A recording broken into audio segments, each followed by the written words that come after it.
yoga problems. Ow! I got them. You know I got them. My yogi friends across the land. Oh no. Whoa, look out, look out.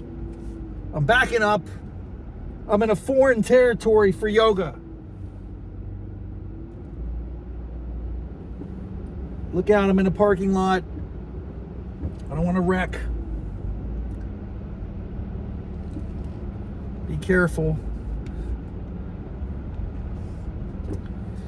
I'm coming to you from Buckhannon, West Virginia, my hometown, the 26201. Yes, indeed. Wow.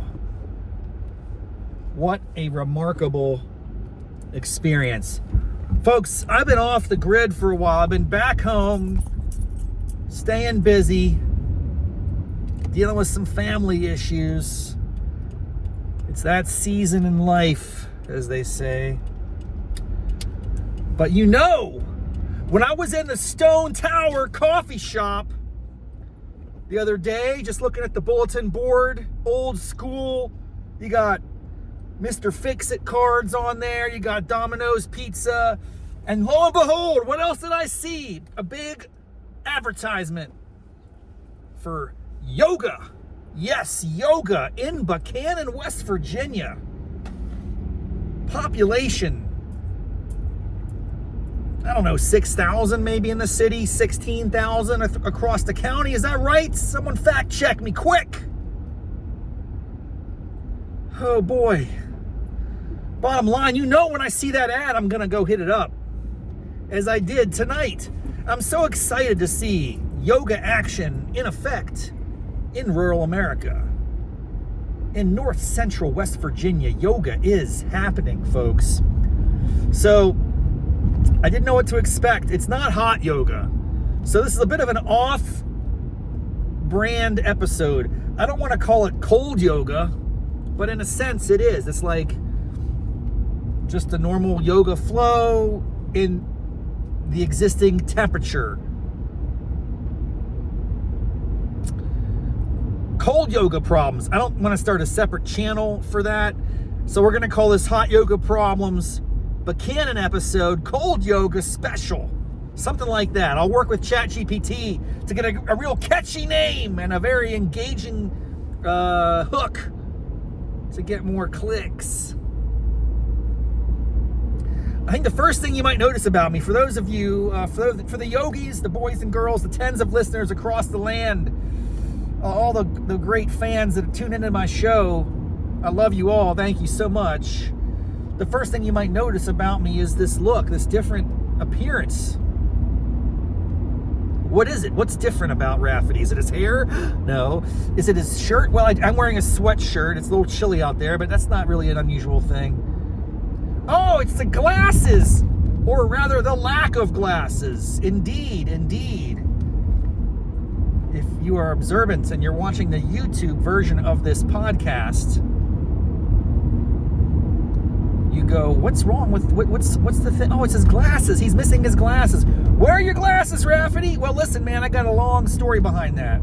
Well, it's not that long, because we don't have much long. I don't have too long to recount it. I'm just driving back to my dad's house, or my homestead. But here's the deal.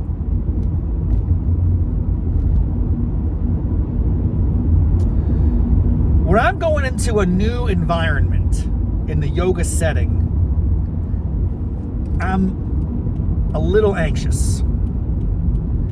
I don't know what to expect. I don't know how many people are going to be there. I don't know what the room's going to be like. I don't know what the layout's going to be. This is like a cold read, if you're familiar with that.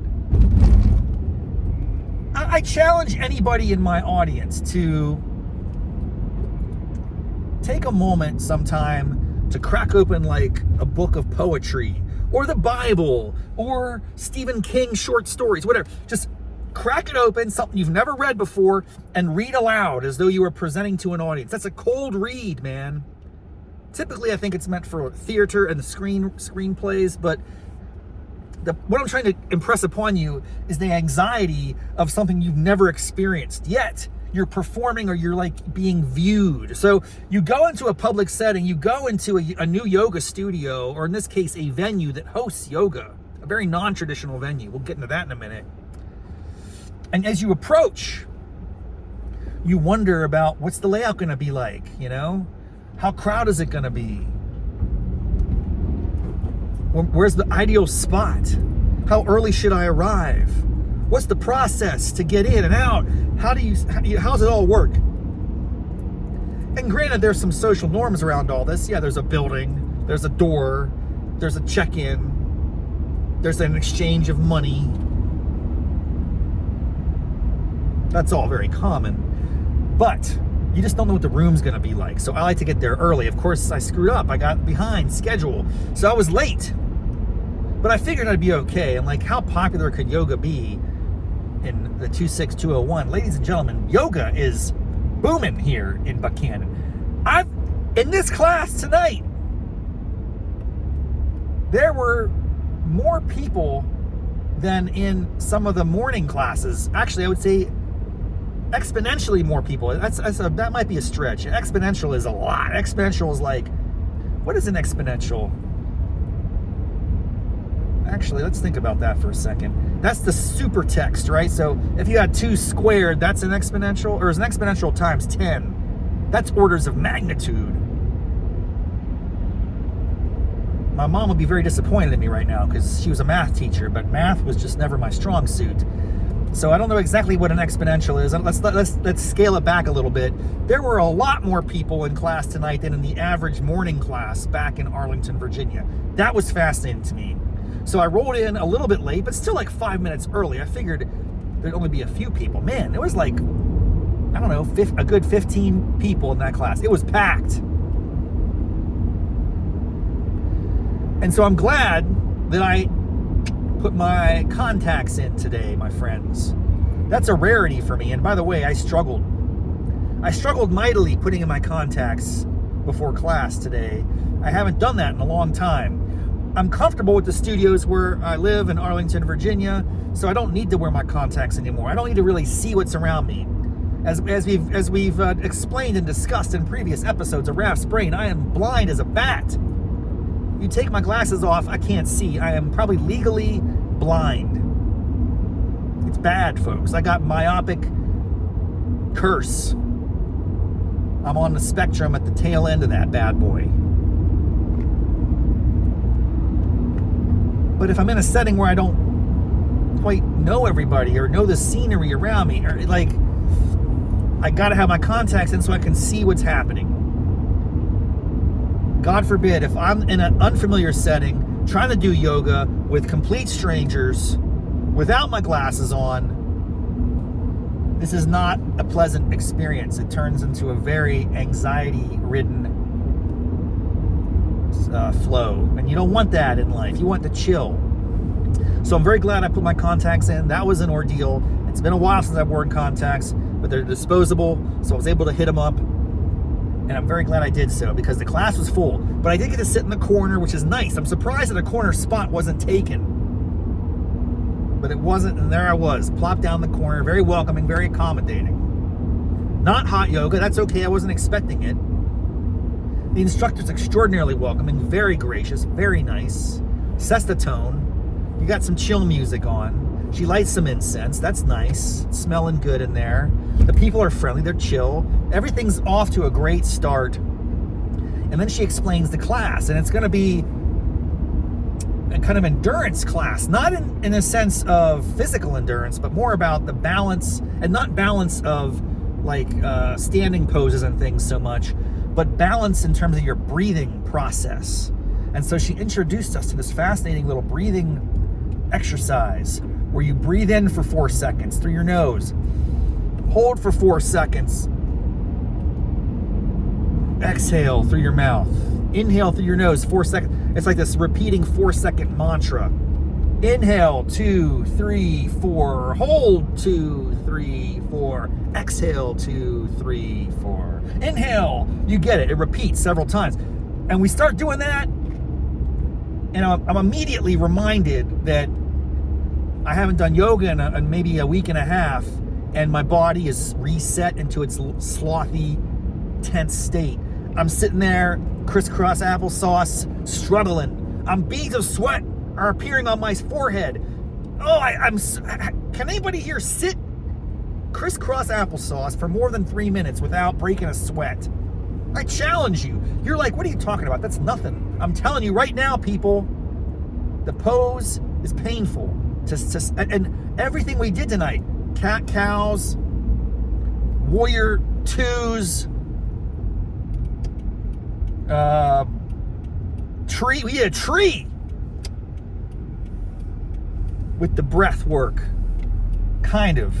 Maybe we didn't do breath work during the tree. I can't remember, but it was a very slow and steady paced flow tonight. I really enjoyed it. It was such a unusual experience relative to my norm vinyasa hot yoga agony. This was taxing and challenging mentally. I had to really focus on my breath. I know it sounds easy, that 4 and 4 and 4, but I'm telling you what, it is no joke. So I was so glad to see yoga alive and well and thriving here in my childhood home, Buckhannon, West Virginia. Who'd have thunk it? Kudos to the yogi instructor. I will be back in that class at some point because I'm going to be visiting here more often given some of the circumstances I'm dealing with right now. We'll talk about that in future episodes of Raff's Brain. We're not going to touch on it in hot yoga problems. The bottom line is yoga is thriving in North Central West Virginia. I enjoyed it very much tonight. It was held in a youth center, an old elementary school. And so I was like in an old elementary school classroom on the second floor.